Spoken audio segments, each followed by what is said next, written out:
ఉన్నాను నేను ఈ ఏడాది కాలంలో మీరు చేసిందేంటి?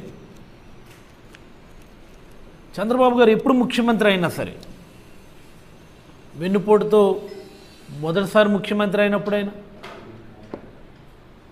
తదనంతరం 99లో ఆయన ముఖ్యమంత్రి అయినా అప్పుడు ఒక రకమైనటువంటి మేనిఫెస్టో అనౌన్స్ చేశారు. ఆయన 99లో ఆయన అనౌన్స్ చేసినటువంటి మేనిఫెస్టో ఇది.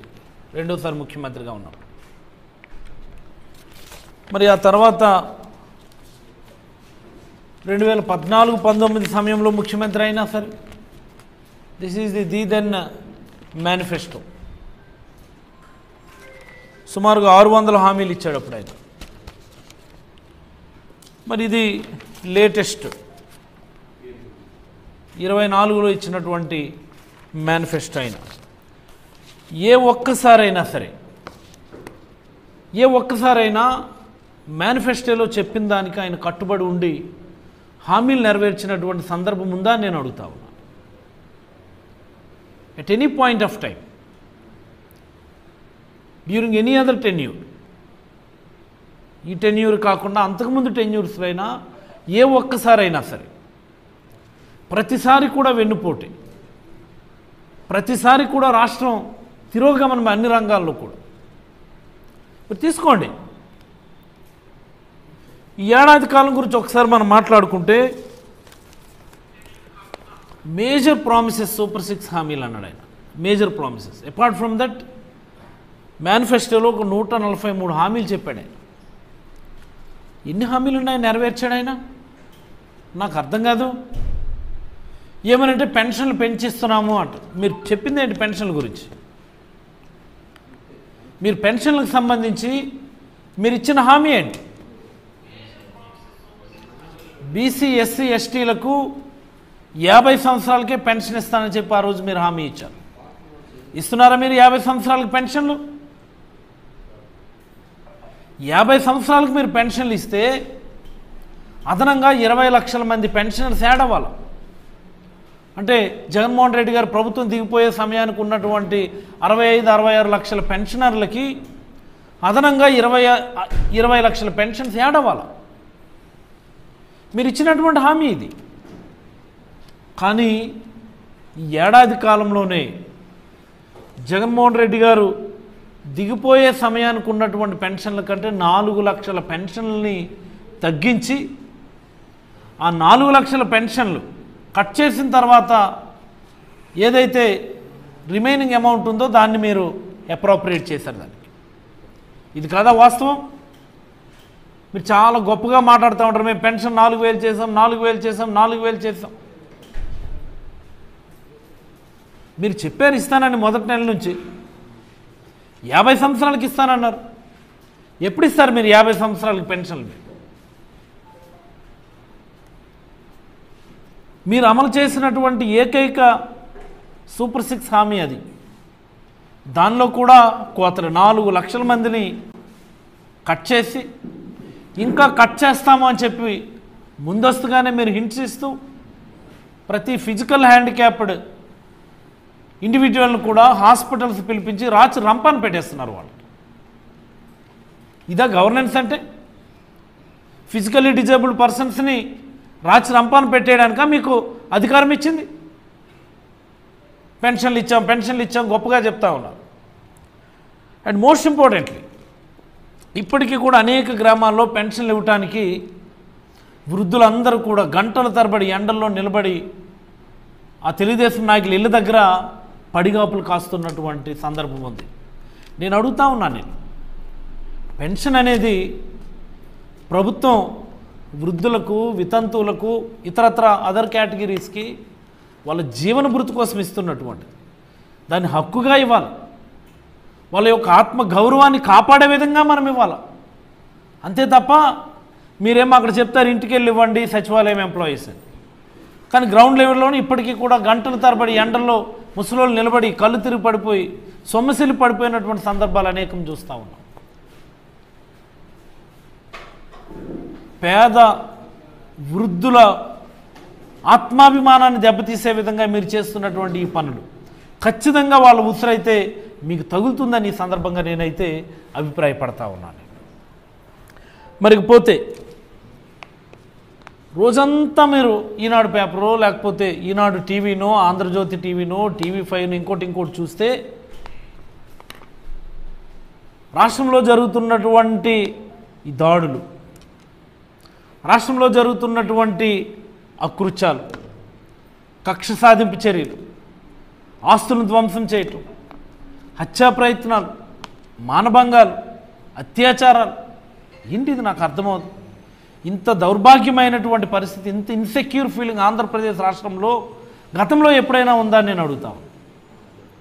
ఎప్పుడో నేను చిన్నప్పుడు చదువుకునేవాడిని, బీహార్ లాంటి రాష్ట్రాలు ఇలాగ జరిగిందని అలాగ జరిగింది. ఇప్పుడు ఈవెన్ బీహార్లో కూడా అలాగలేదు. ఇప్పుడు ఆంధ్రప్రదేశ్ ఇప్పుడు అలా తయారైంది.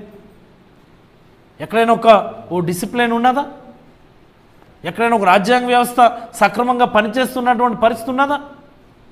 మరి ముఖ్యంగా పోలీస్ వ్యవస్థ ఇంత నిర్లజ్జగా పనిచేసేటటువంటి పరిస్థితి ఎప్పుడైనా ఉన్నదా?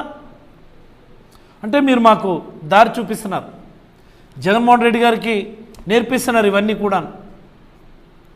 ఎలా కక్ష సాధించాలా, ఏ రకంగా వేధించాలా అన్నటువంటి అవకాశాలను మీరే ఇస్తూ ఉన్నారు. This is not the governance. ఎటుపోతున్నాం మనం? ఏం ప్రభుత్వం ఇది? ఏదైనా ఒక సంఘటన జరిగితే చాలు, ఏదైనా ఒక అంశాన్ని ప్రశ్నిస్తే చాలు, జగన్మోహన్ రెడ్డి గారు ఏదైనా ఒక అంశాన్ని టేకప్ చేసి ట్విట్టర్లోనో ఇంకో దానిలోనో ఒక చక్కనైనటువంటి డేటాతో ప్రశ్నిస్తే చాలు, వెంటనే దాన్ని డైవర్షన్ తీసుకుంటారు. డైవర్షన్ తీసుకొని ఎక్కడో ధరల్లో పలానోడు అరెస్టు, పలానోడు ఇంత తినేశాడు, పలానోడు ఇన్ని భూములు కొట్టేశాడు, ఎవడు తినేశాడు, ఎవడు కొట్టేశాడు? మీ ప్రభుత్వమే ఉంది కదా, ఎంక్వైరీలు చేసుకోండి. డైవర్షన్ పాలిటిక్స్ తప్ప మరొకటి లేదు అసలు. రాష్ట్రంలో ఎక్కడేం జరిగినా సరే వెంటనే దాన్ని వైఎస్ఆర్ కాంగ్రెస్ పార్టీకి ఆపాదించేయటం. ఏడాది కాలంలో మీరు చేసినటువంటి పరిపాలన వల్ల పెట్టుబడిదారుల్లో ఈ రాష్ట్రం మీద పూర్తిగా నమ్మకం పోయిందని నేనైతే అభిప్రాయపడతా ఉన్నాను. పెట్టుబడిదారుల మీద దాడులు చూసామంటే ఎక్కడైనా మనం ఇన్వెస్టర్స్ మీద దాడులు చూసామా? ఇన్వెస్టర్స్ని బెదిరించిన మనం ఎప్పుడైనా విన్నామా? పారిశ్రామికవేత్తల వెహికల్స్ని, లారీలని, లేకపోతే లాజిస్టిక్స్కి సంబంధించినటువంటి ఆ ఇష్యూస్లో ఎప్పుడైనా ఏ పొలిటికల్ పార్టీ అయినా ఏ ప్రభుత్వం అయినా సరే ఇంటర్ఫీర్ అయినటువంటి సందర్భాలు మనం చూసామా? మనం ఏంటిది నాకు అర్థమవుతుంది. అదాని లాంటి ఇండస్ట్రియలిస్టులు కూడా బెదరగొట్టేసారు. లేక రాజశేఖర రెడ్డి గారు పుణ్యమా అని చెప్పి ఆ రోజు మన శ్రీకాకుళం జిల్లా హెచ్చర్ల రణస్థలం దగ్గర పెట్టినటువంటి ఇండస్ట్రియల్ SEZలో ఒక బ్రూవరీ కంపెనీ ఉంది ఇక్కడ, యునైటెడ్ బ్రూవరీస్ అని. వచ్చి నెల రోజుల్లోనే వాళ్ళని బెదరగొట్టేశారండి. కేవలం వచ్చి పెట్టుబడులు పెడతారా శ్రీకాకుళం జిల్లాలో? మొన్నటికి మొన్న చూసాం మనం ఆ L&T వాళ్ళతోని కర్నూలు జిల్లాలోనూ అనంతపురంలో ఎక్కడో గొడవలు, అనేక సందర్భాలు. ఆ పోర్టులో పనులు చేస్తుంటే ఆ లారీల మీదకి, ఆ ట్రిప్పర్ల మీదకి వెళ్ళి మాకు వాటా ఇస్తారా లేదా, మాకు ట్రిప్కి ఇంత డబ్బులు ఇస్తారా లేదని చెప్పి గొడవలు. ఎలా వస్తారు పారిశ్రామికవేత్త? మీరేదో గొప్పగా చెప్పుకుంటున్నటువంటి ప్రతి ఆర్గనైజేషన్ కూడా ఇప్పుడు జగన్మోహన్ రెడ్డి గారి హయాంలో వచ్చింది. TCSనో, NTPC గ్రీన్ హైడ్రోజన్ కంపెనీనో, రాయలసీమ జిల్లాలో వెలుస్తున్నటువంటి అనేకమైనటువంటి గ్రీన్ ఎనర్జీ ఆర్గనైజేషన్స్, ఇవన్నీ కూడా జగన్మోహన్ రెడ్డి గారి హయాంలో MOUలు చేసుకొని ల్యాండ్ అలాట్మెంట్స్ చేసి మెటీరియలైజ్ అయిపోయినటువంటి వాటిని ఇప్పుడు మీరు మేము తెచ్చామని గొప్పలు చెప్పుకుంటారు తప్ప ఏ ఒక్కదానిలో కూడా మీ యొక్క సాధించినటువంటి సందర్భం లేదు. దానికి ఉదాహరణే మొన్న మీరు దావోస్ వెళ్ళి ఉత్త చేతులతో తిరిగి రావటం. ఇంత సిగ్గులేని పని, ఇంత సిగ్గులేని మంత్రి, ఇంత సిగ్గులేని ప్రభుత్వం దేశంలో ప్రపంచంలో ఎక్కడ ఉండదని నేనైతే అభిప్రాయపడతాను. దావోస్కి వెళ్ళి ఒక్కటంటే ఒక్క MOU చేయకుండా చేసుకోకుండా తిరిగి వచ్చినటువంటి ప్రతినిధులు ఎవరైనా ఉంటారా? I'm asking. మన పక్క రాష్ట్రం తెలంగాణ వాళ్ళు వెళ్ళి చక్కగా ఎంఓయూలు చేసుకొని వచ్చారు కదా.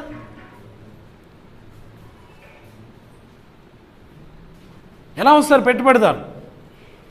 ఈ 1 ఇయర్లో మీరు చేసింది పెట్టుబడిదారులు బెదిరించడం, పారిశ్రామికవేత్తలను వేధించడం, రాజకీయ కక్షలు, రాజకీయ హత్యలు, రాజకీయ మానభంగాలు, డైవర్షన్ పాలిటిక్సే తప్ప మరొకటి కాదు. అసలు ఏమిచ్చారండి నాకు అర్థమవుదు. పెన్షన్ల గురించి ఆల్రెడీ చెప్పుకున్నాం మనం. దీపం పథకం దీపం 2 ఇంప్లిమెంట్ చేసామంటారు. నాకు అర్థమవుదు. దీపం 2 అసలు దీపం 2కి మన రాష్ట్రంలో ఎన్ని కనెక్షన్లు ఉన్నాయి? 1,59,00,000 అంటే 1,60,00,000 కనెక్షన్లు ఉన్నాయి. ఈ 1,60,00,000 కనెక్షన్లకి 3 సిలిండర్లు చొప్పున సంవత్సరానికి ఫ్రీగా ఇవ్వాలి అంటే సుమారుగా 4,000 కోట్లు అవసరం. మీరు అలాట్ చేసింది ఎంతండి మొన్నటి బడ్జెట్లో?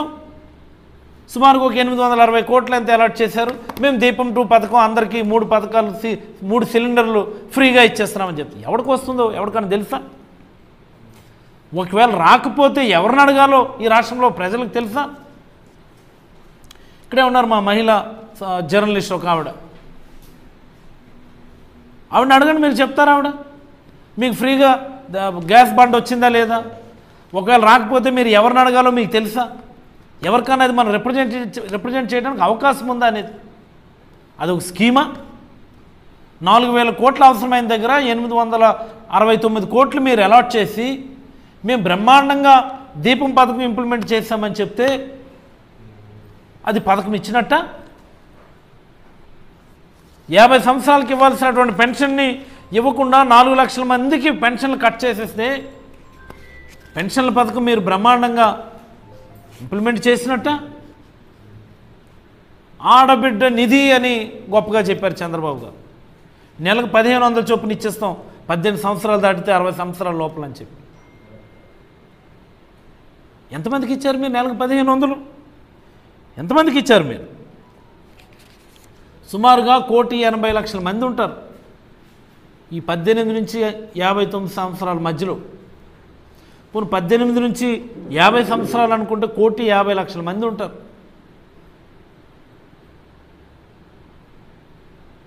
వీళ్ళకి ఒక సంవత్సరానికి 27,000 కోట్ల నుండి 32,000 కోట్లు అవసరం అవుతుంది. 1,50,00,000 మంది అంటే 27,000 కోట్లు, 1,80,00,000 మంది అంటే సుమారుగా 32,400 కోట్లు అవసరం అవుతుంది సంవత్సరానికి.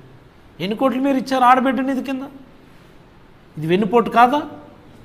ఇది మోసం కాదా? ఫ్రీ బస్ అన్నారు, ఇంతవరకు ఎవరికి ఇచ్చారు? యువకాలం అని చెప్పి ఇదేదో నారా లోకేష్ గారు బ్రెయిన్ చైల్డ్ అని, ఇదేదో ఒక పెద్ద పథకమని యువకాలం అంట. ఇంతకుముందు 14-19 మధ్యలో కూడా ఇలాంటిది ఒక మాట చెప్పారు, యువ నేస్తం అన్నారు దాన్ని. ముఖ్యమంత్రి యువ నేస్తం అని. ఏంటో ముఖ్యమంత్రి యువ నేస్తం అంటే నిరుద్యోగులకు అప్పుడు 2,000 రూపాయలు నిరుద్యోగ భృతి ఇస్తానన్నారు, ఇవ్వలేదు. వెన్నుపోటు. అది వెన్నుపోటు 1, ఇది వెన్నుపోటు 2. యువనేస్తం అంటే మళ్ళీ అది పాత అనుభవాలు గుర్తొస్తాయని చెప్పి ఈసారి పేరు మార్చి యువగలం అన్నారు. ఇది మరింత వెన్నుపోటు. ఇది 20 లక్షల మందికి ఉద్యోగాలు ఇస్తానన్నారు, ఇచ్చారా? ఎన్ని ఉద్యోగాలు ఇచ్చారు? నిరుద్యోగ భృతి ఇస్తానన్నారు 3,000 చొప్పున, ఇంప్లిమెంట్ చేస్తున్నారా? ఎవరికి వస్తుంది నిరుద్యోగ భృతి? ఇది వెన్నుపోటు కాదా? మేము వెన్నుపోటు దినం చేస్తేనేమో ఇంతకంటే బ్రహ్మాండంగా ఏ ప్రభుత్వం చేస్తుంది, మేము బ్రహ్మాండంగా అన్ని పథకాలు అన్ని సంక్షేమ పథకాలు అంటే ఏమి ఇచ్చారో చెప్పంటే ఒక్కడు చెప్పడు.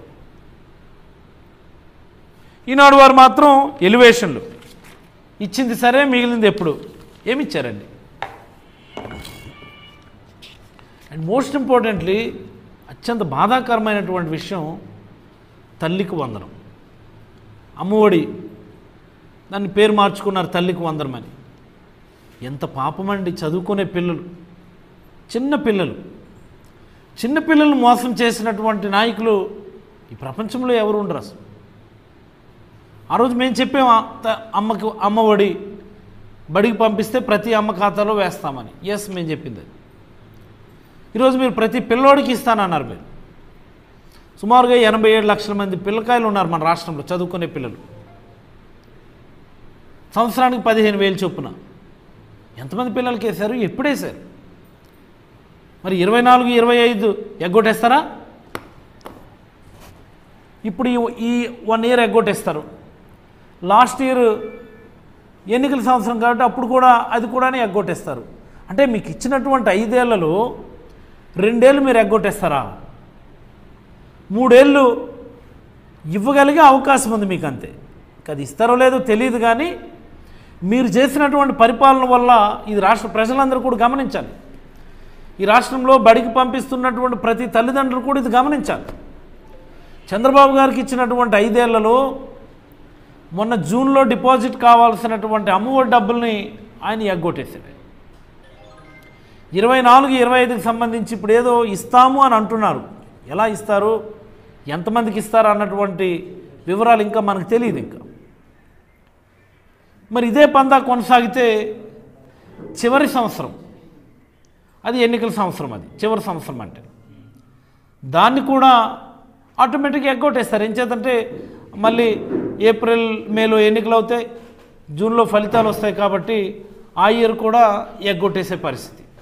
అంటే మీకు ఇచ్చినటువంటి 5 ఏళ్ల కాలానికి 2 ఏళ్ళు టెక్నికల్గా ఎగ్గొట్టేసి 3 ఏళ్ళు ఇవ్వగలిగేటటువంటి సమయాన్ని మీ చేతిలో ఉంచుకున్నారు.